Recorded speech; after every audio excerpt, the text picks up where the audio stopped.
doorashada madaxweynaha maamulka galgaduud sare iyo ku-xigeenkiisa oo ahayd mid gacantaaga ayaa madaxweynaha iyo ku-xigeenkiisu aysan cidlo la tartamin gudoomiyaha baarlamanka galgaduud sare hareere xasan barre oo doorashada shir gudoominayay ayaa ku dhawaaqay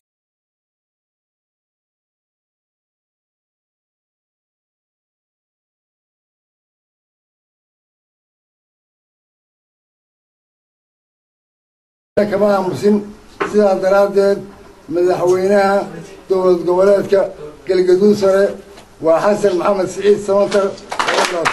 madaxweynaha dowlad goboleedka galgaduud sare xasan maxamed siciid samatar oo sheegay in shacabka galgaduud sare inuu ugu shaqayn doono sinaan iyo cadaalad ayaa dowladda federaalka Soomaaliya iyo beesha caalamka ugu baaqay in maamulkiisa ay la shaqeeyaan weel isaba dadka deegaanka lacagta ku jiray marka waxaan rajaynayaa in dadweynaha galgaduud sare inay la shaqeeyaan hool ulus baan sugayso waxa weeye xuduudaha deegaanadeena waxaa jira cadow baa noo fadhiya dad baa rabo inay noo martagleeyaan dad baa rabo inay nagu qasbaan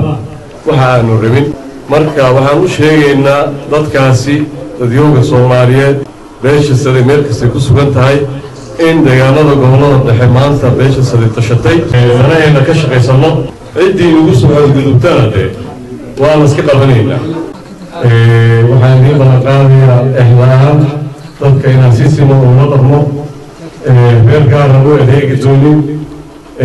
wax kasta oo deegaanadana horumarinayo danahoodana inaan ka shaqeeyo daacadda u wadaado waxaa jirta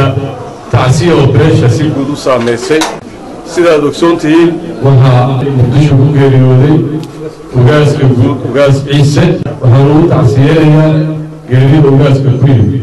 madaxweyne ku-xigeenka dowlad goboleedka galgaduud sare deeq durqun ciise oo isna cod gacantaaga ku soo baxay ayaa tilmaamay in maamulkooda uu ballan qaadayo inuu ilaaliyo daris wanaagga maamulada ay xuduudda wadaagaan dadka jaaliyadda beelahan ay ka tirsan yihiin maamulkan ay ka soo jeedaan inay u soo jeestaan maamulkooda waxna la qabtaan garabna istaagaan madaxweynaha dowlad deegaanka Soomaalida cabdi maxamuud cumar waxaan leeyahay waar oo jid baan leeyahay dhammaan waxaan ballan qaadaynaa maadaama aanu maamul cusub nahay xuduudna lala Itoobiya deegaankanaga wax allaale iyo wixii dambarkiisa alaafinadkiisa ama mas'uuliyadiisa annagu inaanu leenahay dowlad goboleedka Puntland madaxweynaheeda iyo baarlamaankeeda madaxweyne ku-xigeenka ayagana halkaana ka salaamay ugu dambeyntii ayaa qaar ka mid ah xildhibaanada baarlamanka galgaduud sare waxa ay ku booriyeen madaxweynaha iyo ku-xigeenkiisa inay si wanaagsan u gutaan xilka loo egmaday ayala cabdullaahi jaamac home cable TV magaalada Caabudwaaq